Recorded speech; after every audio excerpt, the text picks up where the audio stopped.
আমাদেরকে আপনি সম্মানজনক সুস্থতার সাথে হায়াত ইমানের সাথে মঞ্জুর ফরমান। সকলের সব দোয়া মুনাজাত আপনার হাবিবের সদকায় কবুল ফরমান।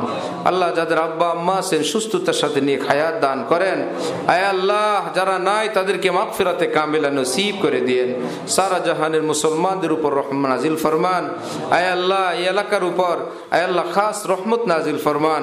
সব মুসলমানদের কবর আযাব মাফ করে দেন। আমাদের দেশের উপর রহমত নাজিল ফরমান।